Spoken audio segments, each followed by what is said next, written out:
ওং নমো ভগবতে বাসুদেবায়। জয় শ্রীকৃষ্ণ। রাধে রাধে। বন্ধুরা, হিন্দু ধর্মে একাদশী ব্রতের বিশেষ স্থান রয়েছে। তবে ৩ বছর অন্তর আগত মল মাস বা অধিক মাসের একাদশী গুরুত্ব অপরিসীম। এই পুরুষোত্তম মাসের শুক্লপক্ষের একাদশী পদ্মিনী একাদশী বা কমলা একাদশী নামে পরিচিত। সাধারণ একাদশীর তুলনায় এই একাদশীর পুণ্যফল বহুগুণ বেশি বলে শাস্ত্রে উল্লেখ আছে। যেহেতু এই মাসটি ভগবান বিষ্ণুর অত্যন্ত প্রিয় মাস, তাই এই সময় পালিত একাদশী মানব জীবনের সমস্ত পাপ খণ্ডন করে এবং পরমোক্ষ বা বৈকুণ্ঠ প্রাপ্তির পর প্রস্তুত করে। পদ্মিনী একাদশী পালন করার অর্থ হল ভগবান বিষ্ণুর প্রতি সর্বোচ্চ ভক্তি নিবেদন করা। পুরাণ অনুসারে অন্যান্য সাধারণ মাসের একাদশী পালনে যে পুণ্য লাভ হয়, পুরুষোত্তম মাসের পদ্মিনী একাদশী পালনে তার চেয়ে অনেক গুণ বেশি পুণ্য অর্জিত হয়।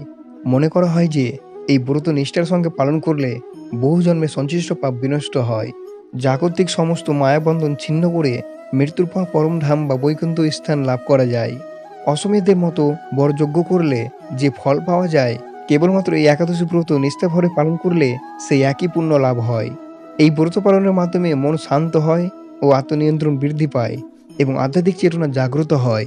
পদ্মিনী একাদশীর দিন এই কয়েকটি জিনিস যদি কিনে আনতে পারেন, তাহলে বুঝবেন এই পবিত্র দিনে আপনাদের স্বয়ং ভগবান বিষ্ণুদেবের আশীর্বাদ আপনাদের উপর থাকবে চিরকাল। এই কয়েকটি জিনিসগুলো নিয়ে আসলে মা লক্ষ্মীর আশীর্বাদে আপনারা পরিবারের সুখ শান্তি ও সমৃদ্ধি লাভ করবেন এবং আপনাদের পারিবারিক আর্থিক উন্নতি ভরে উঠবে। তাই সকল ভক্তরা ভক্তি সহকারে শ্রবণ করবেন এই ভিডিওটি, এবং এই ভিডিওটি আপনারা শুরু থেকে শেষ পর্যন্ত ভক্তি সহকারে দেখবেন এবং চ্যানেলে নতুন হয়ে থাকলে চ্যানেলটি সাবস্ক্রাইব করে লাইক করে দেবেন এবং কমেন্টে জয় শ্রীকৃষ্ণ জয় অথবা জয় রাধারানী জয় লিখতে ভুলবেন না। এই শুভ দিনটিতে আমরা প্রথমেই এই ব্রত ফলটি সংক্ষেপে আলোচনা করে নেব। এই ব্রতের মহিমা সম্পর্কে ভগবান শ্রীকৃষ্ণ স্বয়ং ধর্মরাজ যুধিষ্ঠিরকে একটি অত্যন্ত সুন্দর উপাখ্যান শুনিয়েছিলেন, যা স্কন্দ পুরাণে বর্ণিত রয়েছে। ত্রেতা যুগে হৈহয় বংশে কীর্তিবীর্য নামে এক অত্যন্ত ধার্মিক এবং পরাক্রমশালী রাজা ছিলেন। তার একাধিক স্ত্রী থাকা সত্ত্বেও তার কোনো পুত্র সন্তান ছিল না। পুত্রহীনের জীবন এবং রাজপাট সবই তার কাছে শূন্য মনে হতো। বহু যজ্ঞ, দান, ধ্যান এবং তপস্যা করেও যখন কোনো ফল মিলল না, তখন রাজা রাজ্যভার মন্ত্রীদের হাতে তুলে দিয়ে তপস্যার উদ্দেশ্যে বনে গমনের সিদ্ধান্ত নিলেন। তার প্রিয় রানী পদ্মিনী স্বামীর এই সিদ্ধান্তে সহধর্মিণী হিসেবে তার সঙ্গে গন্ধমাদন পর্বতে তপস্যা করতে গেলেন। প্রায় 10,000 বছর ধরে রাজা কঠোর তপস্যা করলেন, কিন্তু তবুও ভগবান প্রসন্ন হলেন না। তপস্যার ফলে রাজার শরীর ক্রমশ দুর্বল ও জীর্ণ হয়ে পড়ল।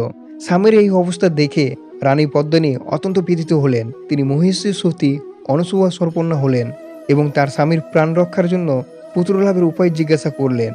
মাতা অনসূয়া তখন রানীকে সান্ত্বনা দিয়ে বললেন, হে রানী, প্রতি 32 মাস পর একটি অতিরিক্ত মাস আসে, যা মল মাস বা পুরুষোত্তম মাস নামে পরিচিত। এই মাসের শুক্লপক্ষে যে একাদশী আসে তার নাম পদ্মিনী একাদশী।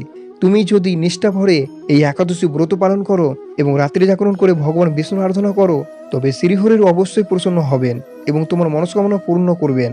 অনসূয়ার এই নির্দোষ মতো রানী পদ্মিনী অত্যন্ত ভক্তি ও নিষ্ঠার সঙ্গে নির্জলা থেকে এই একাদশী ব্রত পালন করলেন এবং রাত্রি জাগরণ করে হরিনাম সংকীর্তন করলেন।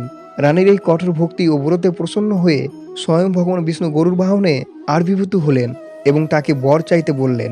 রানী ভগবানকে প্রণাম করে বললেন, হে প্রভু, আপনি যদি আমার প্রতি প্রসন্ন হয়ে থাকেন, তবে আমার স্বামীকে এমন এক পরাক্রমশালী পুত্রবর হিসেবে দিন, যাকে দেবতা, দানব, যক্ষ বা রাক্ষস কেউ পরাজিত করতে পারবে না। ভগবান বিষ্ণু তথাস্তু বলে অন্তর্ধান করলেন। এই ব্রতের পূর্ণ ফলই রানী পদ্মিনী গর্ভবতী হন, এক মহাতেজস্বী পুত্রের জন্ম দেন। এই পুত্রই পরবর্তীকালে কার্তবীর্যার্জুন বা সহস্রার্জুন নামে পরিচিত, যিনি এতটাই শক্তিশালী ছিলেন যে তিনি লঙ্কেশ্বর রাবণকেও যুদ্ধে পরাজিত করে বন্দী করেছিলেন। এই ব্রতটি এইভাবে উৎপত্তি হয়েছিল পদ্মিনী একাদশীর ব্রত কথা। এই ব্রত অত্যন্ত কঠোর এবং ভক্তিপূর্ণভাবে পালন করতে হয়। এই ব্রতের নিয়ম কি রয়েছে? একাদশী ব্রত মূলত দশমীর দিন থেকেই শুরু হয়ে যায়। শরীর ও মনকে শুদ্ধ করার জন্য এই দিন থেকেই কিছু বিশেষ নিয়ম মানতে হয়। একভুক ব্রত: দশমীর দিন সূর্যাস্তের পর কোনো অন্ন গ্রহণ করা উচিত নয়, অর্থাৎ দিনমাত্র একবার সাত্ত্বিক আহার করতে হয়। দশমীর দিন খাবারে কোনোভাবেই পেঁয়াজ, রসুন, মসুর ডাল, মাংস, মাছ, ডিম বা মধু থাকা চলবে না। এছাড়াও কাঁসার পাত্রে এবং অন্যের দেওয়া অন্ন গ্রহণ করা শাস্ত্র অনুযায়ী সম্পূর্ণ নিষিদ্ধ। ব্রহ্মচর্য ও সংযম: দশমীর রাত থেকেই সম্পূর্ণভাবে ব্রহ্মচর্য পালন করতে হয়, মানসিক শান্তি বজায় রাখতে হবে এবং কোনো প্রকার রাগ, লোভ বা কামনা বশবর্তী হওয়া যাবে না। সম্ভব হলে এই দিন মাটিতে বিছানা করে ঘুমানো উচিত। পদ্মিনী একাদশী দিনটি হলো কঠোর ভক্তি ও আরাধনার দিন। এই দিনে প্রতিটি প্রহর ভগবান বিষ্ণুর উদ্দেশ্যে নিবেদিত থাকে। ব্রাহ্ম মুহূর্তে স্নান। একাদশী দিন ভোরে সূর্যোদয়ের আগে ঘুম থেকে উঠে বাধ্যতামূলক। এরপর গঙ্গা বা কোনো পবিত্র নদীতে স্নান করা সবচেয়ে শুভ বলে মনে করা হয়। যদি তা সম্ভব না হয় তবে স্নানের জলে গঙ্গা জল, সামান্য তিল, কুশ এবং আমলকির রস বা চূর্ণ মিশিয়ে স্নান করতে হয়। ব্রত সংকল্প। স্নানের পর পরিষ্কার বস্ত্র পরিধান করে সূর্যদেবকে জল অর্পণ করতে হয়। এরপর ডান হাতে সামান্য জল, ফুল ও তিল নিয়ে ভগবান শ্রীহরির সামনে দাঁড়িয়ে এই ব্রত নিষ্ঠার সঙ্গে পালনের সংকল্প করতে হয়। পূজা ও আরাধনা। বাড়ির ঈশান কোণে বা উত্তর পূর্ব দিকে একটি বেদি বা মণ্ডপ তৈরি করে সেখানে একটি জলপূর্ণ ঘট স্থাপন করুন। ঘটের ওপর ভগবান বিষ্ণু ও মাতা লক্ষ্মীর মূর্তি বা ছবি রাখুন। আপনারা যদি বাড়িতে কয়েকটি জিনিস নিয়ে আসতে পারেন, আপনাদের সুখ, সমৃদ্ধি ও পুণ্য ফল খুবই গুরুত্বপূর্ণ হয়ে উঠবে। নাম্বার ১, শালগ্রাম শিলা। ভগবান বিষ্ণু নিরাকার রূপ হিসেবে শালগ্রাম শিলা অত্যন্ত পবিত্র। একাদশী দিন এটি বাড়িতে এনে প্রতিষ্ঠা করলে গৃহে সর্বদা নারায়ণ বাস হয়। নাম্বার ২, তুলসী চারা।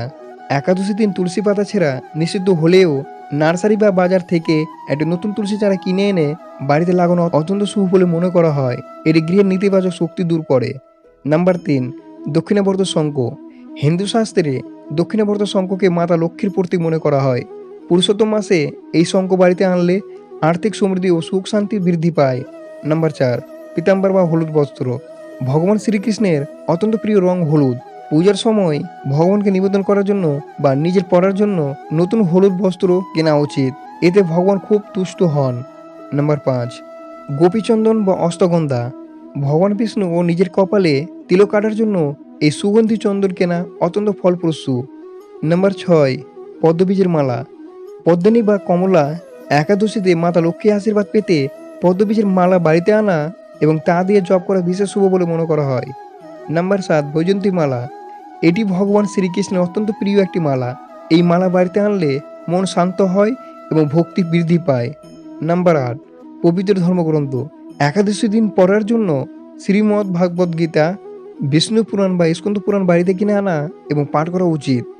নাম্বার ৯, বিশুদ্ধ গাওয়া ঘি ও কর্পূর। ভগবান বিষ্ণুর সামনে অখণ্ড প্রদীপ জ্বালানো এবং আরতির জন্য সম্পূর্ণ খাঁটি গাওয়া ঘি এবং কর্পূর কিনে আনা অবশ্যই। নাম্বার ১০, তামার জলপত্র বা কলস। সূর্যদেবকে অর্ঘ্য নিবেদন এবং ভগবানের পূজায় জল রাখার জন্য একটি নতুন তামার পাত্র বা কলস কেনা শুভ। নাম্বার ১১, আমলকি। একাদশীর দিন স্নানের জলে আমলকির রস মেশানো এবং পুজোর আমলকি নিবেদন করা অত্যন্ত পবিত্র। নাম্বার ১২, সাদা বা কালো তিল। একাদশীর দিন তিলের ব্যবহার পাপনাশক বলে বিবেচিত করা হয়, তাই এই দিনটি অবশ্যই তিল কেনা উচিত। নাম্বার ১৩, মাখনা। যেহেতু এই একাদশীর নাম পদ্মিনী, তাই পদ্মবীজ থেকেই তৈরি মাখনা উপবাসের সময় ফলাহার হিসাবে গ্রহণের জন্য কিনে রাখা উচিত। নাম্বার ১৪, সৈন্ধব লবণ। একাদশীতে সাধারণ লবণ খাওয়া নিষিদ্ধ। যারা ফলাহার ও সজলা উপবাস করেন তাদের জন্য সৈন্ধব লবণ কেনা খুবই দরকার। নাম্বার ১৫, পঞ্চমৃত্যুর উপকরণ। ভগবানকে স্নান করানোর জন্য নিখুঁত পঞ্চমৃত্যু বানাতে খাঁটি গরুর দুধ, দই ও মধু কেনা উচিত। নাম্বার ১৬, ট্যাটকারিটি ফল। ভগবান নৈবেদ্যের জন্য কলা, নারকেল, আপেল, বেদানা ইত্যাদি টাটকা এবং পরিষ্কার ফল কেনা বাধ্যতামূলক। পদ্মিনী একাদশীর দিন বাজার থেকে সংগৃহীত এই কয়েকটি জিনিস শুধু ঘরে এনে রাখলেই হবে না, শাস্ত্রীয় বিধান অনুযায়ী সঠিক সময়ে এবং সঠিক নিয়মে এগুলো ব্যবহার করা বাঞ্ছনীয়। একটি নিখুঁত সম্পূর্ণ ব্রত পালনের রূপরেখা হিসাবে এই সামগ্রীগুলো ব্যবহার খুবই প্রযোজ্য বলে গণনা করা হয়।